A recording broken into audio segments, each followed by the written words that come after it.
Praise lord. Praise lord brother. Brother చెప్పండి. మంచి live పెట్టారు ఈరోజు.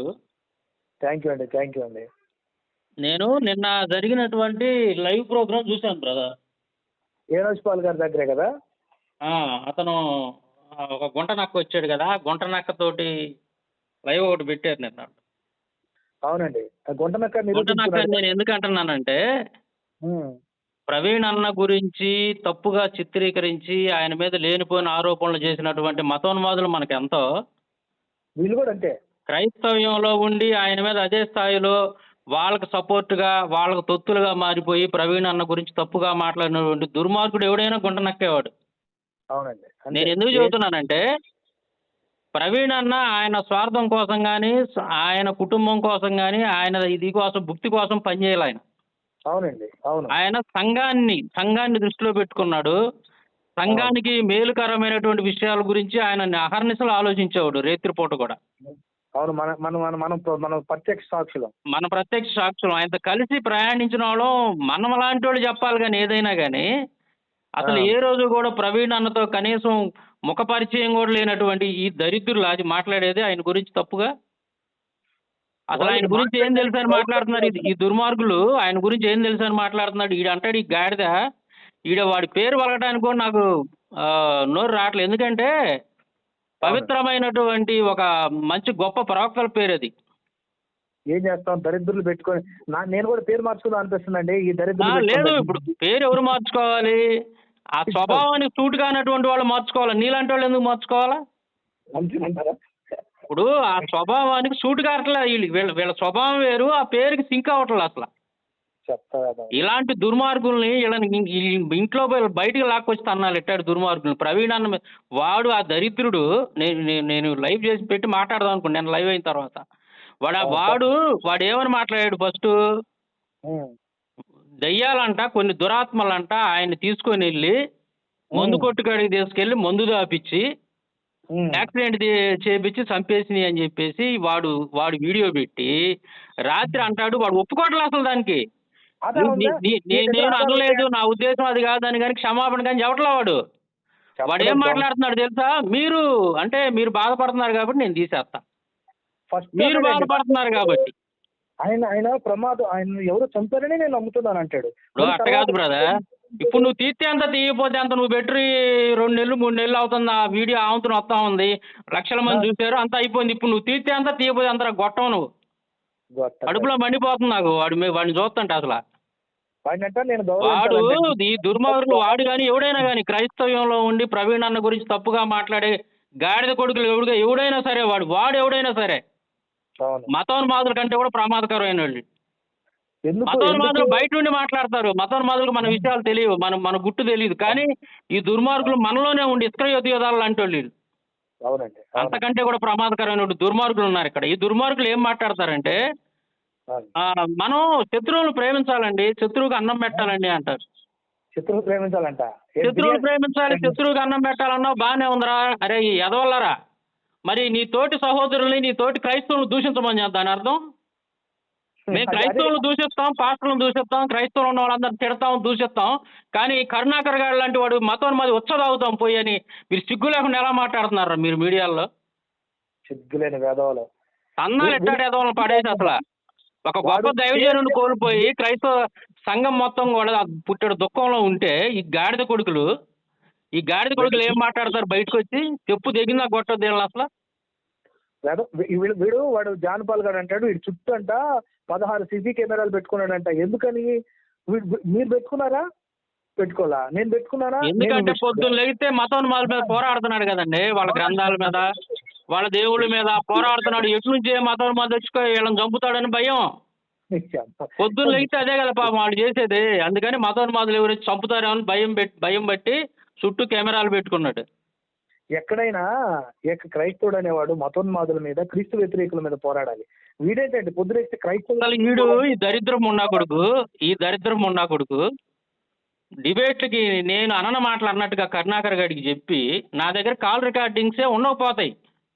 ఉండబట్టి సరిపోయింది. ప్రజలకు నిజం తెలిసింది. వాడిని నానా తిట్లు తిట్టారు, తంతా అని కూడా వార్నింగ్ ఇచ్చారు వాడికి మన క్రైస్తవ సహోదరులు. ఎందుకు అవి లేవు అనుకో, ఈ గాడిద కొడుకు చెప్పింది నిజం అనుకుంటారుగా. చెప్పుకుంటారుగా వాడు నా అబద్ధాలు. మీద ఎన్ని అబద్ధాలు చెప్పాడు, ఎన్ని చాడీలు చెప్పాడు ఈ దరిద్రుడు వీడు. వీడంట నేను నీతిమంతుడినండి. ఉమ్. మాట 10 సార్లు ముందు చెబుతాడు, మాట తర్వాత 10 సార్లు చెబుతాడు. నేను నీతిమంతుడినండి, నేను అసలు అబద్ధం ఆడనండి, నేను అసత్యం పలకనండి. మరి వాడు వచ్చేదానికి వాడికి పోయి నా మీద లేనిపోయిన అబద్ధాలు చెప్పింది. బిర్యానీ తింటాడంటే అండి అదే ప్రేమించడం అంటే. బిర్యానీ కాదు, అవసరం వాడు పెంట కూడా తింటాడు వీడు. ఆ, వీడే కాదు, బిర్యానీ. వాడి కాడ బిర్యానీ. పనిచేసే గుంట నక్కలు కొన్ని ఉన్నాయి. వాడు పెంట తినమన్నా తింటారు వీళ్ళు. క్రైస్తవుల మీద దుమ్మెత్తిపోతా ఉంటారు. వీడు అసలు వీడు దరిద్రపు నా కొడుకులు వీళ్ళు. సంఘానికి దాపురిచ్చారు అనమాట గుంట నక్కల్లాగా. సాంబశివరావు గారు వీళ్ళు క్రైస్తవులని ఎవడండి వీళ్ళకి సర్టిఫికేట్ ఇచ్చింది? అసలు ఎవడిచ్చాడు ఇలా సర్టిఫికెట్? ఆ కాంతి కొడుకు అంటాడు నీ గౌరవం మీద మాట్లాడాలి, గౌరవం చేయాలని చెప్పేసి మాట దారింది వాడు కాదు రాత్రి. నీ అదే సబ్స్క్రైబర్స్ కదా. ఎంతమంది ఉన్నారు? సబ్స్క్రైబర్ తప్పనేంద్ర ఎదవా. సబ్స్క్రైబర్స్ 5 సంవత్సరాల నుంచి అసలు యూట్యూబ్లో వీడియోలో చేయక గమ్ముకు పక్కన కూర్చొని పని చేసుకుంటున్నాడు. ఆ సంగతి తెలియదు కదా నీకు. 5 సంవత్సరాల నుంచి వీడియోలు చేస్తే వచ్చేవాళ్ళేమో. వచ్చేవాళ్ళు నీ కదా. సబ్స్క్రైబర్స్ నిన్ను ఒక బహుని చేసి చూస్తున్నారు. నిన్ను ఒక బహుని చేసి మతం మొదలు ఆడుకుంటుంటే నీకు హిందువుల సబ్స్క్రైబర్స్ ఎక్కువ ఉన్నారు నీకు. ఎందుకు? వాళ్ళ సంఖ్యను ఆగుతున్నావు కాబట్టి. క్రైస్తవులు కాదు, హిందువుల సబ్స్క్రైబర్స్ ఎక్కువ ఉన్నారు మీకు. హిందువులు ఫేవరెట్ మీకు. హిందువుల దగ్గర బహువులు కదా మీరు. గారడి కోతులు అంటోళ్ళు మీరు. మీ ఆట చూడటానికి వస్తుంటారు. కోతులు గారడి ఆడ దారి పక్కన ఆట ఆడిస్తుంటాం. గారడి వాడు ఆట ఆడిస్తూ ఉంటే కోతిని దారిని పోయి వాళ్ళందరూ కూడా అక్కడికి వచ్చి నిలబడి చూస్తూ ఉంటారు. అవును. అట్టాగా వాళ్ళ ఛానల్స్ లో ఉన్నటువంటి సబ్స్క్రైబర్స్ అంతా నీ ఛానల్స్ లోకి వచ్చారు నీ గారడి వేషాలు చూడటానికి. నీలాంటి మతోన్మాదులు, నీలాంటి ఇస్కరయోతు యోధాలు ఎవరైతే ఉన్నారు క్రైస్తవంలో, మీ గారడి వేషాలు చూడటానికి వచ్చి చూస్తున్నారు వాళ్ళంతా కూడా. వీళ్ళు చూడండి, వీళ్ళని చూసేది హిందువులు, హిందువుల్లో ఉన్నటువంటి మతోన్మాదులు అని తెలిసే వీళ్ళు వాళ్ళ సంతృప్తి పరిచే వీడియోలో చేస్తారండి. వీళ్ళు చేసేది వాళ్ళని సంతృప్తి పరచడానికి, వీళ్ళు బతుకుతుంది వాళ్ళని సంతోషపెట్టి బతకడానికి, క్రైస్తవ సమాజం కోసం కాదు. ఇది క్రైస్తవులు ఎప్పుడు తెలుసుకుంటారో, వాళ్ళ కళ్ళు ఎప్పుడు తెలుసుకుంటారో వీళ్ళ ఆటలు అప్పుడు అయిపోతాయి. క్రైస్తవులు అందరికీ తెలుసు బ్రదరు. ఎవరో ఉన్నారు తప్ప ఎవరో కూడా ఈ దరిద్రుల్ని చాలా మంది వీళ్ళకి ముందు సహాయం చేసినప్పుడు బాధపడుతున్నారు. నాకు చెప్పిన వాళ్ళు ఉన్నారు ఫోన్ చేసి. ఈ దుర్మార్గుడు ఇలాంటి వాడని మేము అనుకోలేదండి. ప్రవీణ్ అన్న మీద ఇంత దారుణంగా వీళ్ళు విషం చిమ్ముతున్నారు. మతోన్మాదుల కంటే కూడా వీళ్ళే ప్రమాదకరంగా ఉన్నారు. వీళ్ళ సంగతి తెలుసుంటే మేము హెల్ప్ చేసి ఉండేవాళ్ళం కాదని నా చెప్పిన వాళ్ళు ఉన్నారు. ఈ సాతాను బాబు అంటాడు ఒకరోజు మీడియాకి వెళ్ళి, ఏబిఎన్, టీవీ5, మా క్రైస్తవుల్ని మభ్యపెట్టారండి, మా క్రైస్తవుల్ని కొంతమంది వాళ్ళ స్వార్థం కోసం వాడుకుంటున్నారండి. వీళ్ళకంటే ఎవరండి స్వార్థం కోసం వాడుకుంటుంది క్రైస్తవుల్ని? అదే సాతాను బాబు, బుద్ధి జ్ఞానం ఉందా నీకు? క్రైస్తవులు అందరినంటే మభ్యపెట్టారంటే అందరు పిచ్చోళ్ళు, పోటుగాడు ఒక్కడే వచ్చి అమరగాడు అన్ని మొత్తం నీకు తెలుసు. ఇలాంటి వ్యధవల్ని ఏం చేసి చెప్పుతో కొడితే కూడా బుద్ధి రాదండి వీళ్ళకి. అసలు వాళ్ళ టైటిల్ చూసారా మీరు? మొన్న మళ్ళీ మొదలైన ప్రవీణ్ త్రాగుడు గోలంట. నా వాళ్ళని ఎదురుగుంటే ఆమె ఎగిరితే అందాం అనిపించింది నాకైతే. చెప్పుతో కొట్టాలండి. కడుపులో ఉన్నది ఒకటి. వాడు నిన్న లైవ్ లో ఏమన్నా అన్నాడు? అసలు వాడు నోట్లోంచి వచ్చిందా? మీరు బాధపడుతున్నారు కాబట్టి అది నేను తీసేస్తానంటున్నాడు. కానీ ఇదిగో ఈ విధంగా నేనేదో అప్పుడు పొరపాటున అన్నాను, నా తప్పు అయిపోయింది, ఆయన అలాంటి వాడు కాదు, ఆయన తాగలేదు, ఆయన మీద హత్య జరిగింది అని చెప్పేసి వాడి నోట్లోంచి మాట వచ్చిద్దామని నేను ఇంటా కాసుకొని కూర్చున్నా. కానీ వాడు పొరపాటును కూడా వాడి నోట్లోంచి మాట, వాడి దగ్గర చాలా అహంకారం ఉంది వాడి దగ్గర. వాడు మామూలు గుంట నక్కలు జిత్తులు మారాడు వాడు. చెత్తముండా కొడుకు. మీ దగ్గర ఏం ఆధారాలు అంటే? అరే ముండా, నేను చెబుతున్నా, మీ ఎవడైనా సరే ప్రవీణ్ అన్న తాగి చనిపోయాడు, యాక్సిడెంట్ అయింది మాట్లాడి దరిద్రం ఉండా కొడుకులు ఎవరికైనా సరే నా ప్రశ్న ఒకటే, మీ దగ్గర ఏం ఆధారాలు ఉండి మాట్లాడుతున్నారంటే? మరి యాక్సిడెంట్ అయినప్పుడు బండి ఒక చోట, మనిషి ఒక చోట పడతాడు. కరెక్ట్గా దుప్పటి కప్పినట్టు బండి ఎలా పడిద్ది? ఒకటి కళ్ళజోడని మాస్క్ తీసి మడత వేసి పక్కన పెడతారా? మడత పెట్టి పక్కన పడతాయా ఒకదాని మీద ఒకటి యాక్సిడెంట్ అయితే? గాడిద పడగలరా? ఇంతకంటే ఆధారాలు కావాలరా మీకు ఏమన్నా? మాస్క్ పెట్టే ఉంది, నోటి నిండా రక్తం, బైక్ నిండా రక్తం ఉంది, కానీ మాస్క్ ఎందుకు అట్లా? ఇప్పుడు ఆ పెదవుల్లో ఎక్కడైతే దెబ్బ తగిలిందో ఆ గాయాల్లో మట్టి రేణువులు లేవు.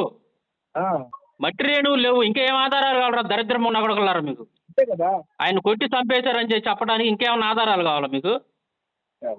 ఇచ్చిన వెళ్ళారా మీకు? మీ ఎట్టాటి ఎదవల్ని బయటికి లాక్కొచ్చి ఈడ్చిస్తాను ముందు వీళ్ళని అన్నాలా మతోన్మాదులుగా.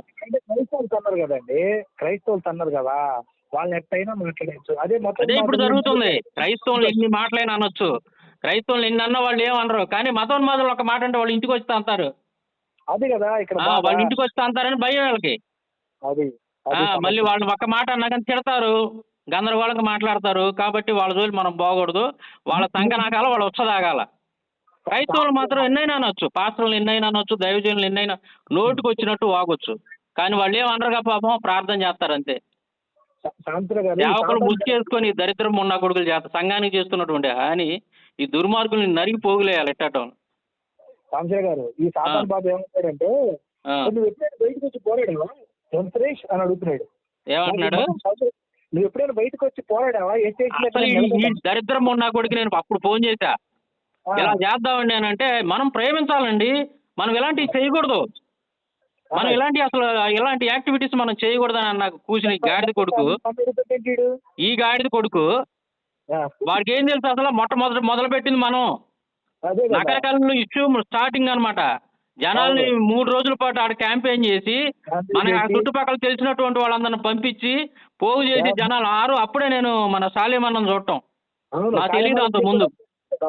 మొత్తాన్ని తీసుకొని నగరకాలు పోలీస్ స్టేషన్కి వెళ్ళి వాళ్ళందరి మీద వచ్చిన వాళ్ళ మీద దాదాపు 9-10 మంది మీద ఎఫ్ఐఆర్ ఫైల్ చేయించి అక్కడ సెక్షన్లన్నీ రాసి మొట్టమొదటి ప్రారంభించింది అది. తర్వాత నేను మనం కొన్నిటికి యాక్టివిటీస్ మనం చేసాం. తర్వాత జాషువా నేను చాలా చాలా వాటిలో పాల్గొన్నాం. మేము చాలా కార్యక్రమాలు చేసాం, 1 కాదు 2 కాదు. మేము చెప్పుకోవాలి ఏ రోజు బయటపడి అమ్మో మేము అది చేసాం మేము ఇది చేసాం మేము పోటుగాళ్ళం మేము ఎప్పుడు చెప్పుకోవాలా. కానీ అప్పటి నుంచి ఫాలో అవుతున్నటువంటి జనాలకు చాలా మందికి తెలుసు మన ఫాలోవర్స్. నన్ను అడుగుతా బయటకు వచ్చావా జాన్ సురేష్, ఎక్కడైనా పోరాడావా? ఈయన పోటుగాడు ఏం పోరాడాడో నాకు అర్థం కాదు. ఈ సిగ్గులేని అదవా ఇడికి ఇప్పుడు నీకున్న చరిత్ర ఇడుకుంటే నిలిచేవాడు కాదు, గొడ్డలు చింపుకునేవాడు.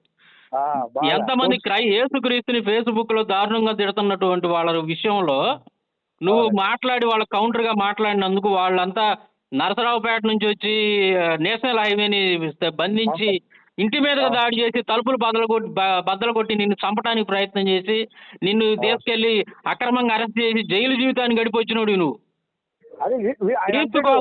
క్రీస్తు కోసం ఈ దరిద్రం ఉండా కూడా అంత పని చేసి ఉంటే వాడి పాటి గొడ్డలు చింపుకొని రోడ్డు మీదకి వచ్చి ఎగురుతూ ఉండేవాడు.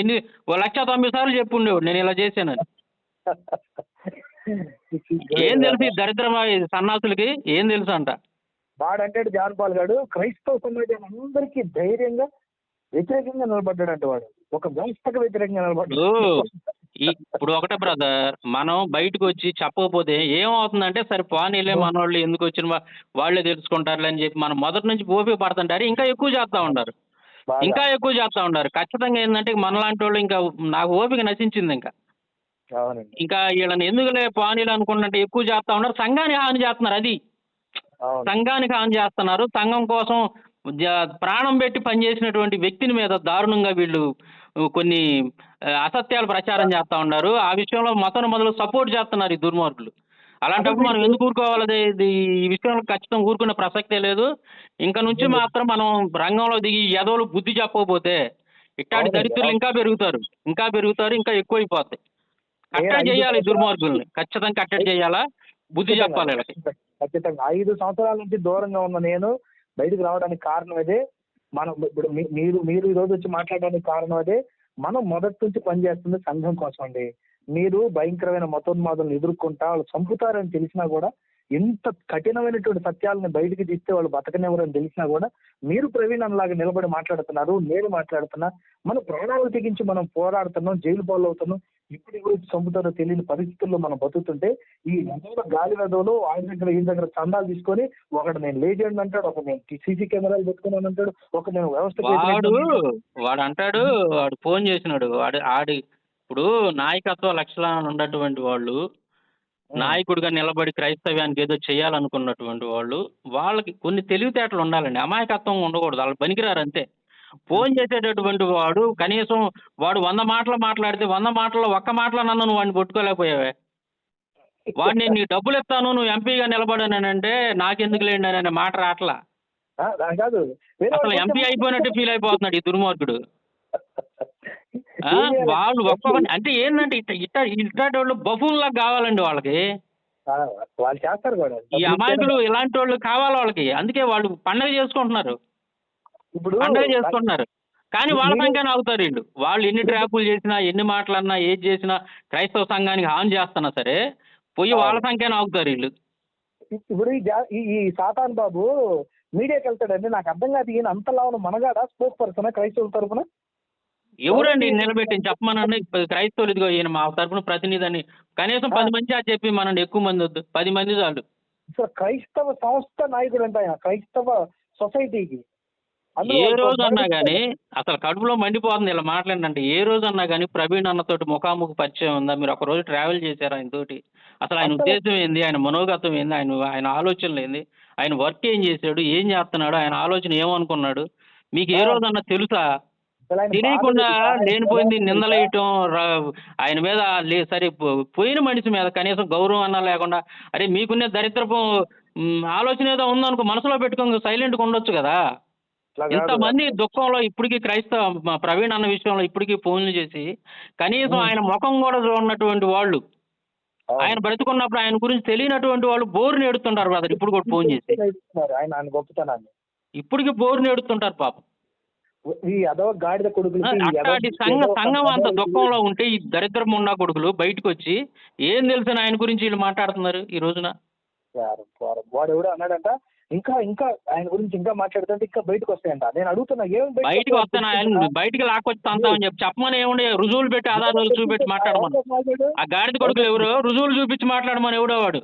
మాకు తెలియనంత రహస్యాలు ఎవడు తెలుసో వాడు ఎవడో రమ్మని, మరి ఆ రహస్యాలు ఏంటో రమ్మని ఎవడో చూపి మన దమ్ముంటే. చెత్తనాయండి. పోయిన ఎదవలు డబ్బుల కోసం కక్కుర్తిపడి సంఘాన్ని నాశనం చేస్తాను. మనకు బైబిల్లో ఒక మాట ఉంది, ద్రాక్ష తోటను చేసి గుంట నక్కలు అన్నట్టు, ఇటు గుంట నక్కలను పట్టుకొని అని ఉన్నట్టు ఈ గుంట నక్కలను పట్టుకొని వీటికి బుద్ధి చెప్పకపోతే సంఘాన్ని చెరిపేస్తారు వీళ్ళంతా కూడా. అసలు అసలు ఆగే ప్రసక్తి లేదు బ్రదర్. ఈ సాతాను బాబుని, వాడు ఆ పల్లకిచ్చ వదవని, వీళ్ళిద్దరిని ఉత్తికి ఆరేయడమే రేపు పొద్దున పని. నేను చెప్తున్నా, మీకు ఎక్కడైనా క్రైస్తవ సంఘానికి విరుద్ధంగా మాట్లాడితే ఇక్కడ శాలేం రాజు గారి గురించి క్షమాపణ చెప్పు శాలేం రాజు అని. అసలు వాడు కరుణాకర్ గాడు, వాడు బేవర్స నా కొడుకు వాడు. ఆయన కొట్టుకొని ఎంతలో మాట అన్నాడు చూసావా? ఎంతలో మాట. వాడు అన్నప్పుడు ఈడు నిజంగా క్రైస్తవుడే కనుక అయితే, క్రైస్తవ జాతికే చెందినోడైతే ఈడు ఏంది నువ్వు దైవజనుని పట్టుకొని ఆ మాట అంటావు? నువ్వు అనొద్దు, నువ్వు ఆ మాట ఆయన అనొద్దు. ఒకవేళ ఆయన తప్పు చేసాడు నీకు అభిప్రాయం, నీకేమైనా ఉంటే దాని గురించి మనం మాట్లాడదాం. నీకు అనిపిస్తే దాని గురించి మనం విశ్లేషణ చేద్దాం. కానీ నువ్వు ఆ అతని గురించి మాత్రం నువ్వు అంత అలాంటి పెద్ద బూతు నువ్వు తిట్టొద్దు. తప్పు అది నువ్వు ఖండించావు. నువ్వు ఆడియో మాట్లాడిన గాడిద అనాలి కదా. ఖండించావు. నువ్వు ఇట్లా అనొద్దు నువ్వు అని అంటే నేనేమంటానంటే, మన రక్త సంబంధిని ఎవడైనా ఒక మాట అంటే మనకి బాధ వేసింది. దాన్ని అడ్డుకుంటాం. అంటే నువ్వు క్రైస్తవుడు కాదు, నువ్వు క్రైస్తవుడు అయితే తోటి క్రైస్తవుడు మాట అన్నప్పుడు నువ్వు ఖచ్చితంగా వాడిని అడ్డుకొని ఉండేవాడు. తోడేలేదు బయటోడు ఎవడైనా వచ్చి నీ సహోదరుని తోటి దైవజనుడిని మాట అంటున్నప్పుడు నువ్వు ముందు నీకు 190 ఉండొచ్చు ఆయనకి మనకి. అవును. నువ్వు ఇలాంటప్పుడు బయటోడు వచ్చి ఇప్పుడు ఒకటి బ్రదర్, మన ఇంట్లో మన పిల్లలు తప్పు చేస్తే మనం కొడతాం. అవును. బయటోడు వచ్చి కొడితే నువ్వు ఊరుకుంటావా? బయటోడు ఎవడో వచ్చి పక్కింటోడు వచ్చి మీ ఓడు అది ఇది అని చెప్పి కొడితే, సరే కొట్లే నీకెందుకు, నువ్వైనా కొట్టొచ్చు అని చెప్పి నువ్వు కొట్లేని అంటావా నువ్వు? కదా. వాడు పొద్దున్న లేస్తే మరియమ్మ తల్లి మీద, దారుణంగా యేసుక్రీస్తు మీద, బైబిల్ మీద నీచాతి నీచంగా మాట్లాడుతున్నటువంటి దరిద్రపు ఉండా కొడుకులు సిగ్గు లేకుండా వాళ్ళ సంఖ నాగుతుంది కాక మళ్ళీ వాళ్ళు మనం ప్రేమించాలి. ఎవరిని నువ్వు ప్రేమించేది? ఎవరిని ప్రేమించాలి నువ్వు? ప్రేమించడం అంటే అర్థం ఏంది? వాళ్ళు ప్రేమించు, నీ సహోదరులను ద్వేషించానా బైబిల్లో ఆ వాక్యం యొక్క అర్థం? నీ తోటి సేవకుల్ని లేదంటే నీ క్రైస్తవుల్ని దూషించు, ద్వేషించు, వాళ్ళు మాత్రం నువ్వు ప్రేమించని దాని అర్థం? నీ సహోదరుని ద్వేషిస్తే నరహంతకుడు అని చెప్తుంది బైబిల్. బైబిల్ గురించి తెలుసుంటే మా ఈ పాట ఎందుకు పడతారులే? బైబిల్లో వాక్యాలు చేసి రాత్రి చూసినా మనం దేవుని చేత అభిషేకం పొందినటువంటి వాళ్ళు సాతాను ప్రభావానికి లోనవుతారా?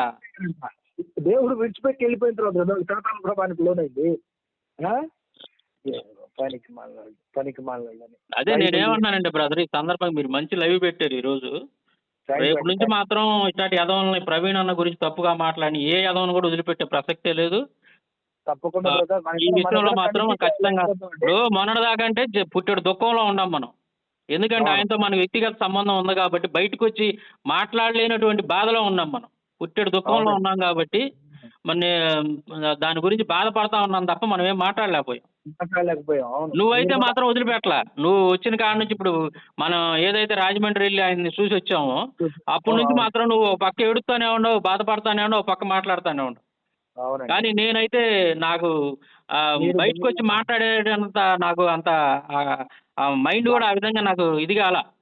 మీరు బాగా డిప్రెషన్‌లోకి వెళ్ళిపోయారు నేను అప్పుడు. డిప్రెషన్‌లోకి వెళ్ళిపోయాను. హాస్పిటల్‌లో కూడా జాయిన్ అయ్యాను. అవును. అవును. అటువంటి పరిస్థితిలో నేను ఉన్నాను కాబట్టి నేను మాట్లాడలేకపోయా. కానీ అడిగారు ఇక్కడి నుంచి చాలా మాత్రం మంది వదిలిపెట్టను నేను. నేను వదిలిపెట్టను ఇంకా. మాట్లాడలేదు, ఏం టెన్షన్ లేదు, మాట్లాడలేదంటే నేను చెప్పాను ప్రభు బ్రదర్ చాలా అప్సెట్ అయ్యారండి. ఇప్పుడు మీలాంటి సన్నిహితులు తెలుసు బ్రదర్. మీకు ఇంకా కొంతమంది మన సహోదరులు తెలుసు. నేనెంత ఇదైపోయానో. అవును. సరే తెలియనోళ్ళు అనుకోవచ్చు. నేను వాళ్ళకి చెప్పాను 1, 2 సందర్భాల్లో వీడియోలో కూడా ఇంటిచ్చాను. నేను ప్రవీణ్ అన్న మీద చాలా వీడియోస్ చెయ్యాలి. 1 బై 1 సిరీస్ లాగా. ఎందుకంటే చెప్పాలి అటువంటి ఒక క్రైస్తవ మిషనరీనే ఆయన. ఒక మిషనరీ ఇక్కడున్న గురించి మనం స్ఫూర్తి పొంది మన సంఘంలో ఇంకా మనం బలంగా పనిచేయడానికి అలాంటి వాళ్ళ గురించి ఎక్కువ తెలుసుకోవాలి మనం. అందుకే నేను ఆయన గురించి మనకి ఏదైతే బాగా తెలిసినటువంటి విషయాలు ఉన్నాయో ఆయన మనస్తత్వం ఏంటో మొత్తం చెప్పాలి జనాలకి. ఇప్పుడున్న కాలంలో ఈ క్రైస్తవ సమాజాన్ని ఒక గొప్ప మోటివేషన్‌లోకి తీసుకెళ్లిన గొప్ప వ్యక్తి ప్రవీణ్ గారిని తక్కువగా చేసి ఆయన వ్యక్తిత్వాన్ని కించపరిచి గాడిదలందరూ ఏం సాధిస్తారండి సంఘానికి? ఏం వీళ్ళు సంపాదించేది? వీళ్ళు తప్పు కదా అంటారు అది? వీళ్ళు ఈ దరిద్రం ఉండకూడదు. ఆయన పాస్టర్ కాదు. ఆయన ఆ! సరైనటువంటి ప్రార్థనా అనుభవం లేదు కాబట్టి దురాత్మ శక్తులు ఆవహించినాయి అంట ఆయనకి. అసలు ఏం ఈ చెప్పు తెలుసురా మీకు దరిద్రం తీసుకోవటానికి ఉండకూడదులారా. వాడిని ఒక్కొక్కడు చెప్పు అంటాడు తీసుకోవటం ఆయనకి అన్ని ఎప్పుడు మనుస్మృతి హిందూ గ్రంథాల మీద మాట్లాడతాడండి. ఆయన ఎప్పుడు వాక్యం చెప్పాడు అరే దరిద్రం ఉండకూడదులారా. మీకేం తెలుసురా అసలు ఆయన గురించి? ఏ రోజన్నా ఆయనతో ఒక రోజన్నా గడిపారా మీరు? ఆయన ఎంత పెద్ద వాడిని నేను వక్త మీకు గమనించానండి. తెలుసా? బైబిల్ గురించి ఎంత చక్కగా బోధిస్తాడో మీకు తెలుసా? ఆ! ఆ? అవ్వ. పేదవా పాప ఈ డిబేట్ కంటే కూడా ఈ అపాలజిస్ట్ కంటే కూడా బైబిల్‌ని చాలా చక్కగా లోతుగా చెప్తాడండి. అసలు ఈ ఎంత ఎదవ బాగా ఎంత చెప్పేది. లాజిక్‌గా చెబుతాడు. అలా చెప్పకపోతే మరి ఆయన వీడియోలన్నీ చూసి ఈ రోజు ఆయన ముక్కు మొహం తెలియనోళ్ళు కూడా బోరున ఎందుకు ఏడుస్తున్నారు బ్రదర్? ఆ! ఆయన అంతే కదా! వాక్యం అంతా పట్టబడినోళ్ళు ఎంతమంది? ఆయన వెళ్ళిపోయిన తర్వాత సువార్త ఎంత బాగా జరిగింది? అవును. అసలు సువార్త అంటే మనుషులు బతికుండి చెప్పటం కదా! ఆయన పోయిన తర్వాత ఆయన వీడియోల ద్వారా ఎంతమంది హృదయాలను కదిలించగలిగాడు హిందువులను కూడా. హ్మ్. మరి అటువంటి అనుభవం ఈ దరిద్రం ఉండకూడదు ఉందా? ఒక్క ఆత్మని స్వయంగా సొంతగా రక్షించినటువంటి అనుభవం లేదు ఈ దరిద్రులకి ఎవరికి కూడా. అంతే. ఈ రోజు అంతే కదా! బయటకొచ్చి మాట్లాడుతున్నటువంటి పొద్దున్న లేస్తే పాస్టర్ల మీద విమర్శలు చేసి ఈ దుర్మార్గపు ఈ ఇస్రాయేలు యోధాలు ఎవరైతే ఉన్నారో ఒక్కడికి హ్మ్. ఒక ఆత్మని రక్షించినటువంటి ఇది లేదు వీళ్ళకి. షాలేం రాజు గారి మీద పడి ఏడుస్తా ఉంటారు. ఆయన ఎన్ని వేల మందికి బాప్తిస్మాలు ఇచ్చాడు అక్కడ? ఇప్పటికే ఇప్పుడు ఇస్తున్నాడు. షాలేం రాజు మీద పడడంలో కారణం ఏంటంటే షాలేం రాజు గారిని ఎక్కువ వేల మంది ఫాలో అవుతున్నారు. ఆయన్ని తిడితే ఇంకొంచెం నాకు వ్యూవర్‌షిప్ పెరుగుతుంది. వీళ్ళు వాక్యం చెబితే జనాలు ఎవరు చూడరు బ్రదరు. అదే కదా! వీళ్ళు వాక్యాలు చెబితే జనాలు ఎవరు చూడరు. ఇప్పుడు అట్టాటి వాళ్ళని పెద్ద పెద్ద కొద్ది పేరున్న వాళ్ళని సమాజంలో పలుకుబడి ఉన్న వాళ్ళని కదిలిచ్చి వాళ్ళని తిడతా ఉంటే అప్పుడు చూస్తుంటారు జనాలు. అందుకోసం వీళ్ళు తిట్టేది. స్ట్రాటజీ కూడా అది కూడా ఎవరు చూస్తారు? మతోన్మాదులు. మతోన్మాదులు చూస్తారు. ఆ! ఇంకొంచెం క్రైస్తవుల్లో ఉన్మాదుల్లాగా ఉండి పాస్టర్లను తిడితే, క్రైస్తవులను తిడితే ఆనందపడే ఉన్మాదులు ఉంటారే వాళ్ళు ఒక చూస్తారు. వర్గం ఉంది. ఒక వర్గం ఆ! ఉంది. ఆ ఇప్పుడు వర్గం దైవజనుల్ని పొద్దున్న లెగిస్తే వాళ్ళని వాళ్ళ కొట్టాలి. మాడు మంచానికి ఎత్తుకునేటటువంటి వాళ్ళ మంచం మాడుకి ఎత్తుకునేటువంటి వర్గం ఒకటుంది. ఉంటుంది. అవును. యాదవాలు. సిగ్గులేని యాదవులు. కాదు. ఏ రోజన్నా ఒక ఆత్మను రక్షించారు మీరు బయటికెళ్ళి సువార్త చేసి? ఒక సాక్ష్యం ఉందా మీకు చెప్పండి? ఆయన ఎంతమందికి ఎన్ని వేల మందికి బాప్తిస్మాలు ఇస్తున్నాడు? ఎంతమందికి బాప్తిస్మం ఇచ్చుంటాడు ఇప్పటికి? ఆయన చేసిన సేవలతో పోల్చుకుంటే మీరెంత అసలు? నాకు ఒకటి అర్థం కాదండి. మీరు ఇందాక అన్నారు ఒక మాట, ఒక అద్భుతమైన మాట. ఇప్పుడు మీ ఇంట్లో మీ తమ్ముడో, మీ అన్నో లేకపోతే మీ మీ మీ అన్నో లేకపోతే చెల్లో ఎవరో తప్పు చేశారనుకోండి. నువ్వు ఇంట్లో వాడు ఎట్లా మాట్లాడతాడండి? మా వోడు తప్పు చేసినా మేము చూసుకుంటామండి. మేము మాట్లాడతాం. ఎదుటోళ్ళు మాట్లాడడానికి యోగ్యత లేదని ఎదుటోళ్ళని కంట్రోల్ చేస్తూ మనోళ్ళని డిఫైన్ చేసుకుంటూ కొంచెం తెలివిగా వ్యవహరిస్తాం. ఈ వెధవలేంటండి బయట ఉన్నోళ్ళలాగా అంటే మనతో ఉన్నట్టు కాదు. బయట అన్నిలాగా మాట్లాడతారేంటి వీళ్ళు? అన్నిలా అవతల స్టేజ్ మీద అవతల ప్లాట్ఫామ్ మీద ఉండి ఉన్నట్టు మాట్లాడతారేంటి? శాలిం రాజు తప్పు క్షమాపణ చెప్పు, ప్రవీణ్ అట్లా, శాలిం రాజు ఇట్లా, ఆయన ఇట్లా, ఈయనట్లా అని ఎవరో హిందువులు మతోన్మాదులు కొంతమంది విమర్శించినప్పుడు వాళ్ళకు ప్రతిస్పందనగా మాట్లాడతారేంటి గాడిదలు? అవతల ఇట్లాంటి వాళ్ళ వల్ల సంఘానికి చాలా నష్టం జరిగిద్ది. వీళ్ళ విషయంలో మనం సంఘాన్ని అప్రమత్తం చేయాలి. ఖచ్చితంగా బుద్ధి చెప్పాలి ఈ గుంట నక్కలకి. అది మాత్రం అవునండి. వదిలిపెట్టకూడదు మనం. ఖచ్చితంగా. ఖచ్చితంగా. అందుకేనండి ఇంకా ఓకే బ్రదర్, ఇంకెవరన్నా ఉంటే తీసుకోండి లైవ్లోకి. మరి థ్యాంక్ యూ బ్రదర్ నాకు ఈ అవకాశం. Thank you very much Sambasivarao గారు మీరు రావడం థ్యాంక్ యూ. చాలా సంతోషంగా ఉంది. Thank you.